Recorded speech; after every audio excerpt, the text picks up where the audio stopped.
See, थिंगा जे leak जाल्ले आसा ऑफ पेट्रोलियम प्रोडक्ट्स हे जे पयलींय जाल्ले आसा. This is not the first leak. We know even the famous case in Vasco where through illegally through a pipeline कशें तेन्ना मनोहर पर्रीकर चीफ मिनिस्टर आसतना तेणें एक्शन घेतलेलें तें. This is due to some leak somewhere in the pipeline. They have to find out. The company has to find out.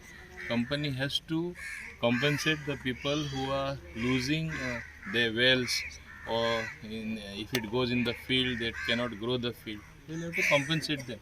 It has happened in the past in an area in Sankwal once, I remember, wherein they had put an entirely new water pipeline for some houses which did not have potable drinking water at that time. They are depending on the well. So similar exercise will have to be done here as well. They have still not found the fault, but I think in due course it is bound to happen. Government will take the strictest action that is necessary as per the law, and whatever action needs to be taken, we will be taking the action. Ata some opposition people have descended into doubling. What have they done? Only highlighted the issue further. It helps us.